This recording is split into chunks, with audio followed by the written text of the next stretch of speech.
Shalom, shalom, bien-aimés dans le Seigneur Jésus-Christ. Nous sommes très heureux, très contents d'être là devant vous, dans vos maisons, par le petit écran, pour vous annoncer les nouvelles du royaume des dieux. Les nouvelles du royaume des dieux sont nombreuses. Elles sont tellement nombreuses que nous n'allons pas finir aujourd'hui. Nous, on avait pensé terminer sur le royaume de Dieu, mais le Saint-Esprit nous révèle toujours des choses à dire sur ce royaume. Alors, c'est votre serviteur Bavon Kassongo Badia. Nous sommes ici dans la région parisienne et nous animons cette émission intitulée « Le parfum de bonne odeur pour Jésus-Christ » qui passe déjà sur nos antennes de Mukulu TV, bien sûr sur YouTube. Mais pour ceux qui sont en Occident, dans d'autres pays, peuvent visionner YouTube sur leur télévision. Aujourd'hui, nous allons parler du châtiment. Le châtiment des dieux. Alléluia. Le châtiment des dieux, ce n'est pas quelque chose qui vient pour déranger. Le châtiment des dieux, ce n'est pas quelque chose qui a été donné pour blesser. Le châtiment de l'Éternel n'est pas basé sur la vengeance, ni même sur la souffrance. C'est un châtiment pour sauver le monde, pour sauver l'humanité. Et le premier châtiment, c'est le Fils même qui a subi. Le Fils de Dieu. Alléluia. C'est le Fils de Dieu lui-même qui en a subi. Alors le châtiment, c'est quoi? Le châtiment, c'est une peine sévère. C'est une peine sévère. C'est une lourde peine. C'est une peine qui fait vraiment, vraiment, vraiment, et alors vraiment mal au cœur. Ce châtiment, on l'a vu avec Job. Tous les livres de Job peut faire l'objet de la compréhension du châtiment. Tous les livres. On l'a vu aussi avec d'autres personnes. Mais je voudrais qu'on en parle sur Dieu lui-même. Parce que Dieu est tellement bon qu'il châtie ses enfants pour les restaurer, pour les amener à la vie éternelle. Il les châtie pour les corriger. Alléluia. C'est un châtiment, c'est une correction qui est tout à fait différente, une correction de la correction humaine. La correction donnée ou accordée par un homme. Dans le conseil, dans la pensée de Dieu, il te donne son châtiment, il te corrige pour te restaurer.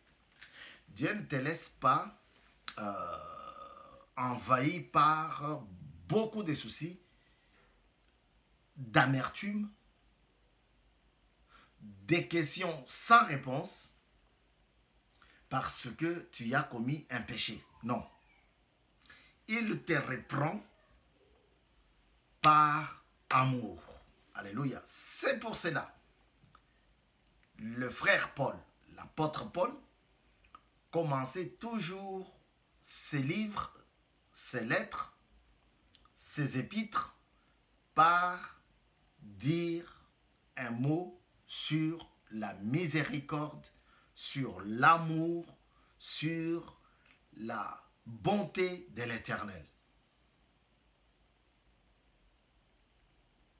Alors, sans plus tarder, je vais lire deux versets. Je vais lire deux textes. Le premier dans Ésaïe et le deuxième dans Colossiens. Alors, Ésaïe 53.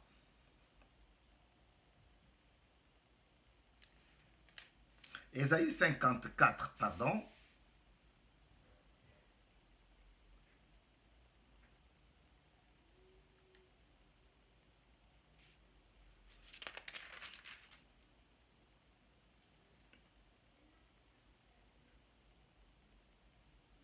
Ésaïe 53 d'abord.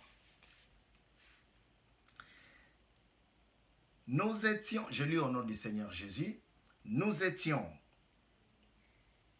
tous errants comme des brebis, chacun suivait sa propre voie, et l'Éternel a fait retomber sur lui nos fautes à tous. Il a été maltraité. Il s'est humilié et n'a pas ouvert la bouche. Pareil à un agneau qu'on mène à l'abattoir et une brebis muette devant ceux qui l'attendent. Il n'a pas ouvert la bouche. Il a été enlevé sous la contrainte et sous le jugement. Et dans sa génération, qui s'est inquiété de son sort? Vous voyez? Qui s'est soucié de ce qu'il était, exclu de la terre des vivants, frappé à cause de la révolte de mon peuple, on a mis son tombeau parmi les méchants, sa tombe avec les riches, alors qu'il n'avait pas commis de violence et qu'il n'y avait pas eu de tromperie dans sa bouche. L'Éternel a voulu le briser par la souffrance. Si tu fais de sa vie un sacrifice de culpabilité, il verra une descendance et vivra longtemps. Et la volonté de l'Éternel sera accomplie par son intermédiaire. Par l'intermédiaire de celui qui connaîtra cette souffrance, qui passera par cette épée. Il était frappé. Il était maltraité. Il était rejeté de tous. Dans cette version, on dit, il était retranché de la terre.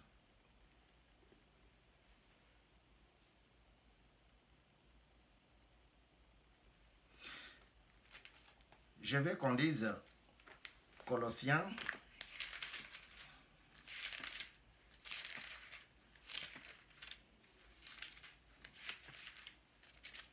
Chapitre 1er.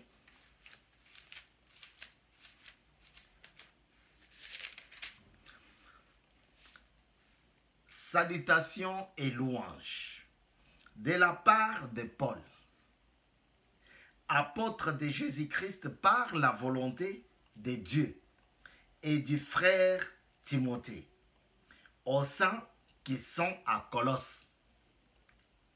Nos fidèles frères et sœurs en Christ, que la grâce et la paix vous soient données de la part de Dieu, notre Père et du Seigneur Jésus-Christ.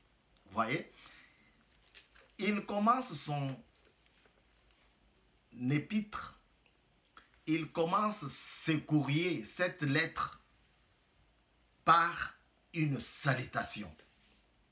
Et dans cette salutation, parce qu'il y en a nombreuses, il fait mention de la bonté de Dieu.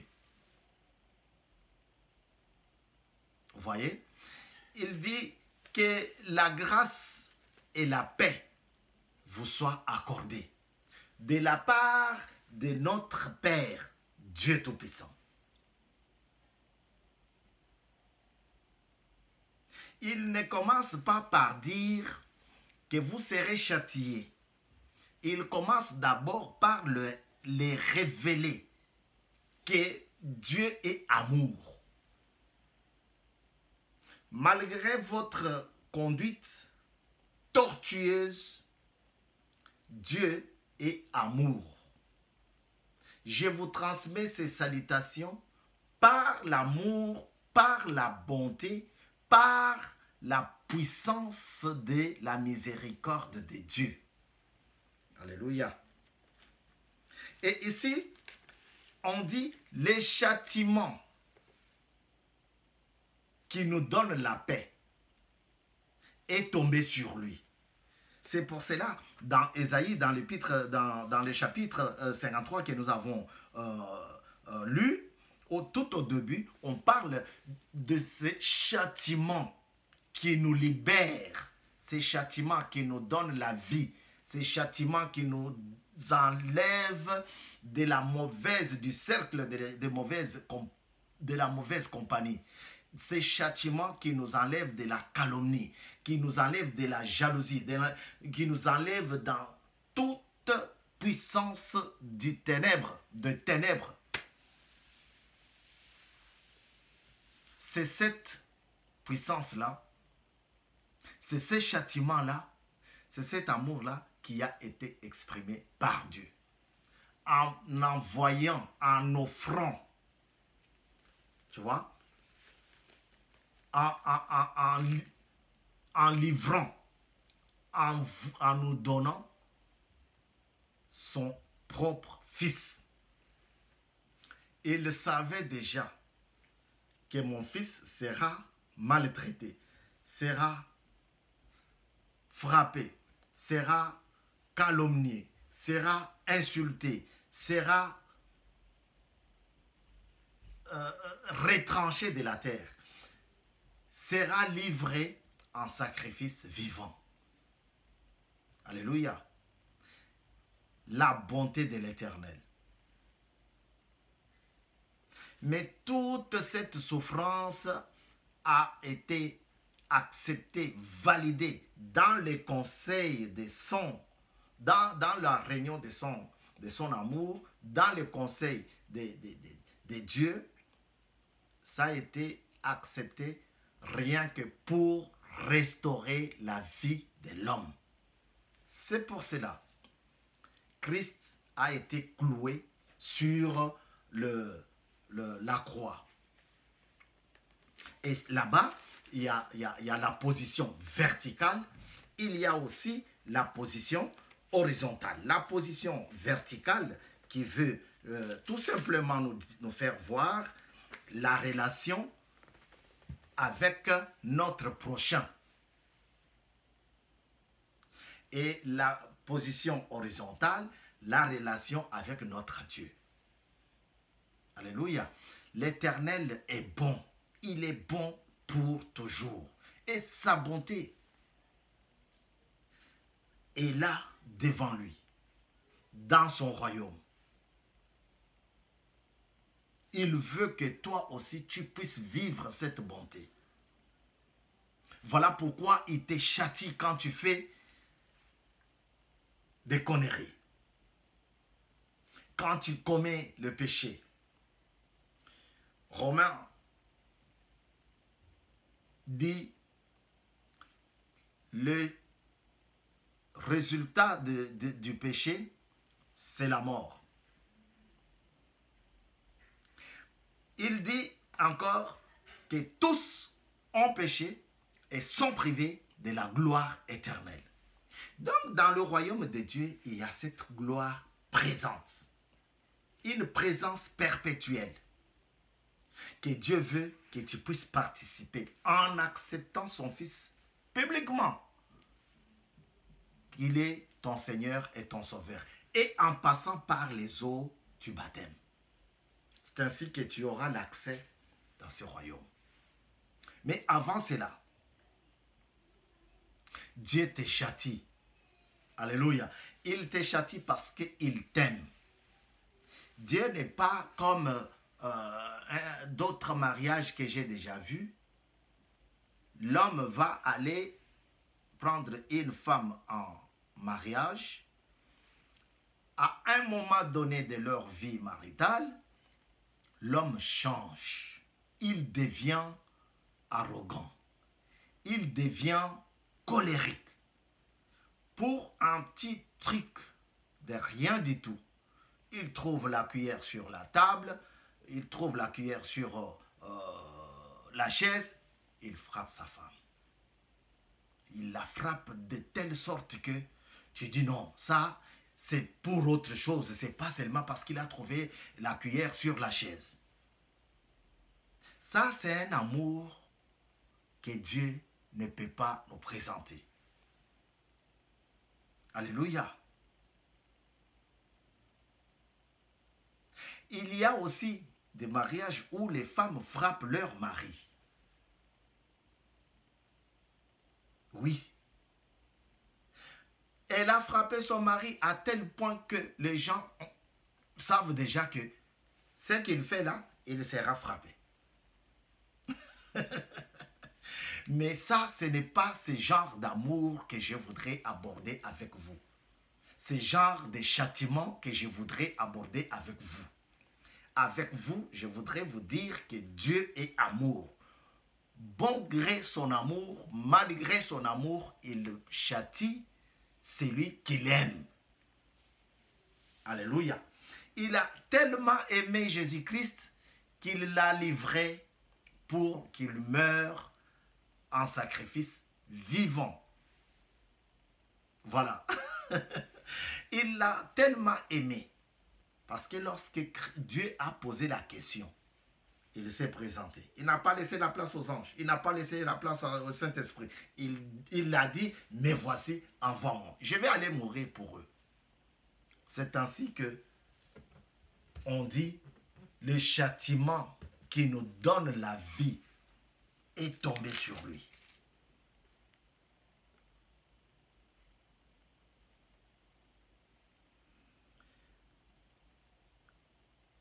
Chapitre 53, nous commençons un peu plus haut là-bas, au verset 3, il dit « Méprisé et délaissé par les hommes, homme des douleurs. » Vous voyez, il était déjà bien préparé.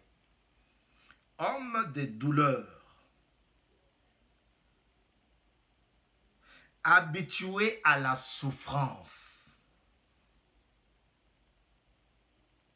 Il était pareil à celui face auquel on détourne la tête. Nous l'avons méprisé. Nous n'avons pas fait aucun cas de lui. Pourtant, ce sont nos souffrances qu'il a portées. Donc, ici, je voudrais juste dire que la souffrance ou les souffrances que Christ a subies sur la croix de la réconciliation, la croix de la considération, la croix de la restauration, la croix de l'amour éternel et de la compréhension mutuelle, la croix du respect à l'adoration du Père. Cette souffrance-là, il les a subies pour nous. Alléluia. Parce qu'il y en a, ah, moi, je ne peux pas accepter ça. Je viens d'arriver à l'église et déjà, je perds mon enfant. Mon mariage est en déséquilibre, défavorable pour moi. Tout ça, c'est Dieu. Il commence à attaquer Dieu. Il commence à se plaindre. Il commence à dire que non, là-bas, j'étais bien, mais ici, non, frère. La vie d'un chrétien, c'est une vie de souffrance aussi. Elle n'est pas souvent en rose. Elle n'est pas tout le temps en rose, la vie d'un chrétien. Mais ce que tu dois comprendre est que les souffrances des humains ont été confiées à Jésus. Il est mort pour que nous ayons la vie. Pas n'importe quelle vie, une vie en abondance. Il a souffert pour que moi et toi, on ne souffre plus. Je voudrais te dire, Balaam et Balak se sont entendus. Balak fait venir Balaam pour que Balaam puisse maudire le peuple de Dieu. Pour qu'il puisse maudire le peuple de l'Éternel. Mais Balaam ne pouvait pas aller là-bas à pied. Parce qu'il n'y avait pas de TGV, il n'y avait pas de transport. Il n'y avait pas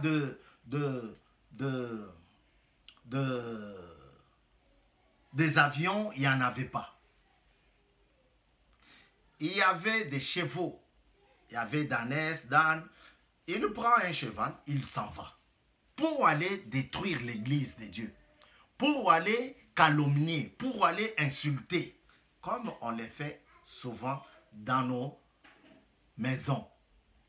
Ils ont insulté mon père, allez, je vais là-bas pour les insulter aussi. Comme ça, ils vont sentir que je suis comment quoi. Non. Un chrétien ne doit pas se mêler dans des choses comme ça. Un chrétien, c'est un catalyseur. Alléluia. Là où tu vois que tu peux pécher, tu t'en écartes et tu continues le chemin. Alors, Balaam est en train de partir. Mais pendant qu'il partait, l'animal a été visité par Dieu. Et il voit l'ange devant. L'animal fait tout et arrive même à frôler le mur de façon que le pied de Balaam se coince là-bas, qu'il souffre de cela et qu'il arrête d'aller maudire le peuple de l'Éternel, donc d'arrêter ce projet-là. Mais Balaam s'est mis en colère. Et pendant cet état-là, colérique, il commence à chicoter, à chicoter son cheval. Le cheval qui lui dit, mon chef Balaam, est-ce que je t'ai déjà fait ça? Pourquoi tu m'as chicoté? Ça fait déjà 3 fois que tu me chicotes, tu m'insultes, tu me traites de tous les mots. Mais tu ne sais pas ce que moi j'ai vu. Alléluia. Dieu est capable de te restaurer en passant aussi par le châtiment. Dieu est capable de te faire venir dans sa maison en passant par le châtiment. Combien de gens ont accepté Christ après un temps de galère, après un temps de souffrance, après un temps de maladie? Combien de gens? Ce qui vient de se passer ici en France, coronavirus, ça a amené aussi beaucoup de gens à Dieu. Ceux qui ont compris que, oui, la science, ce n'est pas l'asile de la connaissance. Alléluia. Puisque nous avons vu les hommes de science se déchirer, s'entre-déchirer. Alors, elle n'est pas l'asile de la vérité comme on les avait enseigné. Ils sont venus à Dieu par la souffrance, par la maladie, par la peine. Voyez?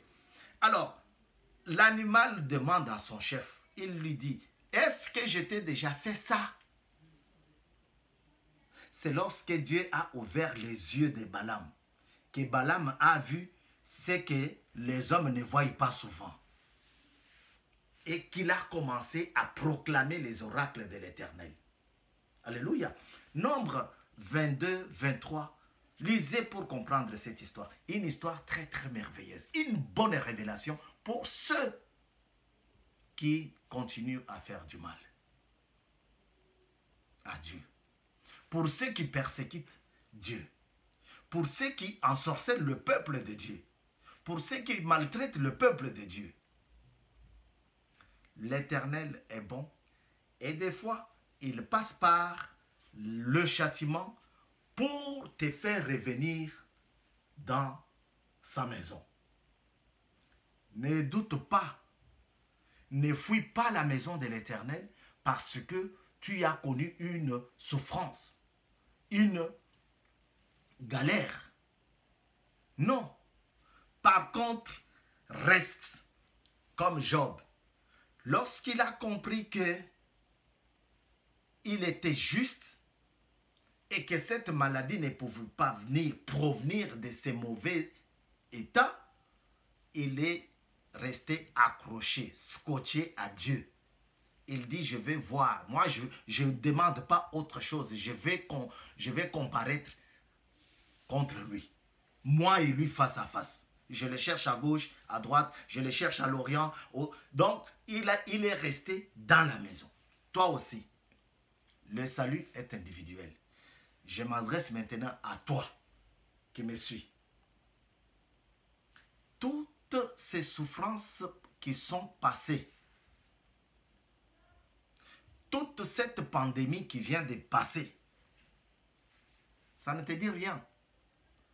Mais moi je te dis, Dieu peut passer par le châtiment pour te faire venir dans sa maison. Le royaume de Dieu, il est succulent. C'est un royaume où la vipère et les nouveau-nés peuvent rester ensemble. Les lions et la vache peuvent brouter ensemble. Dans ces royaumes, les voleurs peuvent rester aux côtés de l'ours ensemble. Mais il n'y aura pas de voleurs là-bas. C'est-à-dire que Dieu les a restaurés et ils ont changé. Il les a enlevés lors de son enlèvement. Alléluia. Parce que Dieu dit, tout œil verra le Seigneur quand il reviendra. Même l'œil du voleur repenti. Même l'œil du criminel repenti. Ne tarde pas. Viens. Ensemble, nous pouvons faire de bonnes choses. Vous êtes sur Mukulu TV, dans votre émission « Le parfum de bonne odeur pour Jésus ». On prie, on crie, on se déchire pour que toi, tu fasses ton abonnement sur YouTube. Mukulu TV, Mukulu TV, Mukulu Télévision. Il y a toujours l'effigie, vous verrez que c'est nous.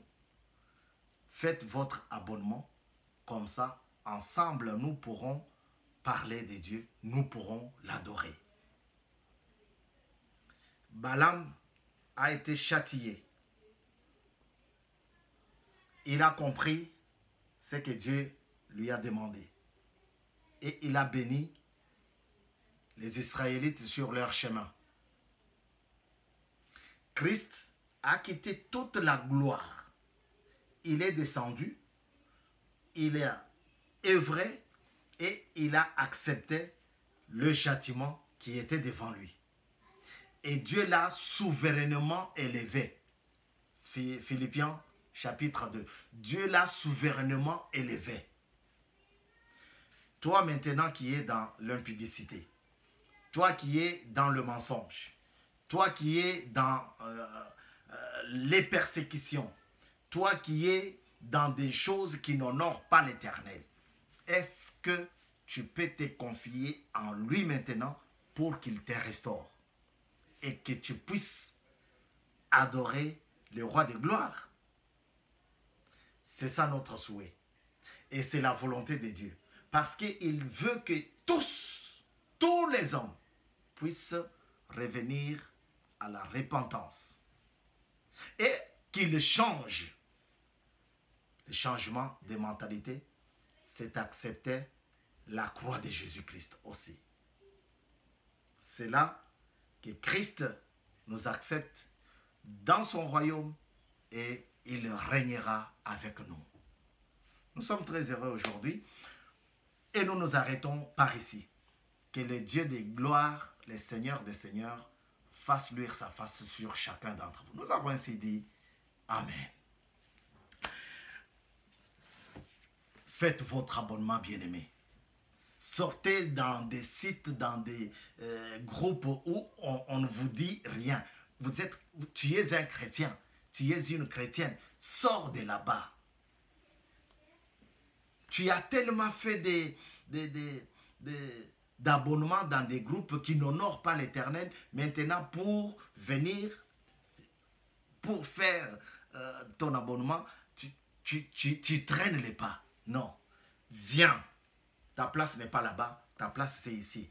Mukulu Télévision, c'est aussi la publication. La publication de nos ouvrages.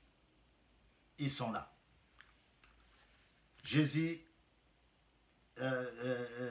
non, dans ta présence, Seigneur, pour t'adorer. Et Jésus, l'ami fidèle. Alléluia. Jésus, l'ami fidèle. Dans ta présence, Seigneur, pour t'adorer. Tous les ouvrages sont référencés, sont vendus à la FNAC ou à l'Amazon, chez Amazon, ou bien chez chapitre.com. Sinon, vous nous appelez pour avoir des amples informations de savoir comment vous en procurer. Que Dieu vous bénisse. Nous avons ainsi dit Amen.